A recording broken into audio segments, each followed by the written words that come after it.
Hi everyone, I am here with Lisa Woll, who is the winner of the Oppenheimer Funds Impact Award at today's Women's Summit. Congratulations. Thank you very much. It was really exciting to get you on stage and hear about your organization. Can you tell us a little bit about US SIF? Sure. So US SIF is the Forum for Sustainable and Responsible Investment. We advance the field of sustainable and impact investing, which essentially means how do you drive capital using environmental and social criteria. And our membership is more than 300 members, from mutual funds to individual advisors to pension funds, foundations, and others. And we work together on issues related to environmental and social governance issues. So what does that mean necessarily for an organization to be a member? It means that you have to be practicing sustainable investment. So you either have to be an investor who has a sustainable investment strategy, one or more, or you have to be a nonprofit, for example, that's engaging in the space. So maybe you're trying to organize so that you can have a shareholder vote at a company and try to change their policy. Or you have to be a data provider, so Bloomberg or Sustainalytics, who provide data to the field.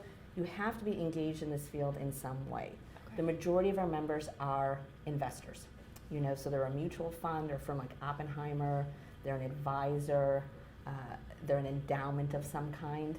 You have to be a practitioner. You can't be a wannabe practitioner, you have to be practicing now.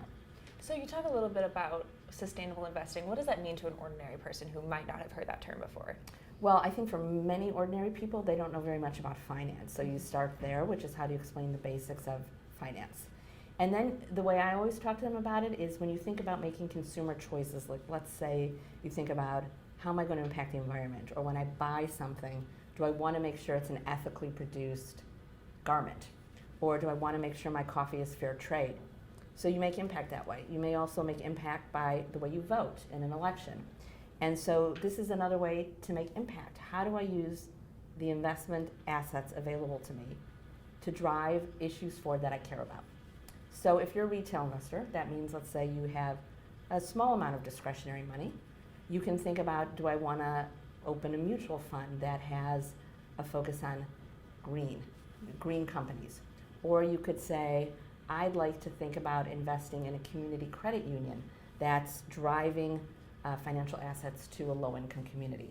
If you're a much wealthier person, you have different options available to you. Absolutely. So can you tell me what is the biggest challenge in this space right now for you? I think the biggest challenge is so much more interest. So there's a lot of conversation about it. The assets are also growing dramatically. So we saw quite a big increase in assets in the sustainable investment place between our 2014 and 2016 trends report. And so what's happening is that some firms are saying that they're doing sustainable investment because there's such demand for it, but it's not described in a way where we can understand the criteria they're looking at, what portion of the portfolio they may be using for it. And so what we want to do is find more transparency and accountability in the firms that are doing sustainable investments, so we actually understand what they're doing. So that's one challenge. The second challenge is if you're facing a client, if you're an advisor, not enough advisors know about the space. So we've spent a lot of time creating a course for advisors to learn about this, and we've just recently joined with the College for Financial Planning to do the first SRI designation in the United States for advisors, so that they can get accredited in this area and then speak to clients and move these assets forward. Fantastic, and that'll really spread the word exactly. Keep everything going. Yeah. So I want to talk a little bit about your background, because you have a really remarkable background in social policy. So tell us how you got to be where you are today and about some of your more impactful experiences. Sure. So yes, I started out doing domestic social policy. I was a poli-sci major in college and was very interested in going to work for government and started out in Congress. And like many 22-year-olds and 23-year-olds, you think you know what you're good at, but then you actually get opportunities and you find out you're good at other things. And I figured out I was a really good entrepreneur. So I was good at starting organizations, and I was good at taking organizations to the next level. And so between the first 20 years of my career, I moved between domestic social policy and then international human rights. And I wrote the only book that existed at the time on the impact of the Convention on the Rights of the Child. And that was a global assessment. And then through that international work that I was doing with human rights organizations, I saw the difference that the private sector could make in the developing world for so many people, particularly in countries where governments are largely not there for people, not providing the systemic framework you need to thrive. And that impact of the private sector can be good and it can be bad. And so when this job came along, which was both working with the investment field, but also with all the companies, so many of the companies that have been speaking here today that they invest in, to use the power of the private sector to try to drive these issues forward was really interesting to me. So it made perfect sense to me, the way my career progressed, and it just gives me a kind of different point of view because I really do come from the advocacy, human rights field, now into the financial services field and try to bring all of those traits and skills that I have together to make an impact along with all of our members and our other stakeholders. Absolutely. So when you were starting out studying poli-sci, you couldn't have possibly imagined that you and would be here today. Exactly. And in fact, when I say to people, young people who are so nervous about their careers, they want a plan.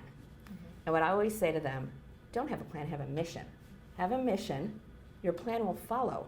Your mission is going to change over time when you see the things that you're really great at, when you find out those parts of work that you really thrive in. So keep the broad picture in mind, let that guide you, and then you figure out the plan along the way.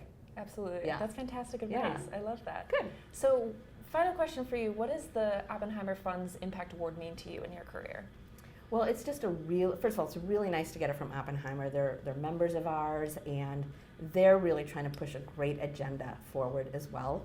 And to have the recognition for my work, but really the work of US SIF in being the leading organization in the US, advancing sustainable and impact investing through education and training, convenings and conferences. It's a wonderful recognition for the work of all of us. And it also says, sustainable investing is really important to the business world, the investment world, and the broader private sector. And so I think those are all great things, and I'm very appreciative. Well, congratulations. Thank you. Thank you so much for taking the time to chat with me. Thank you. I appreciate it.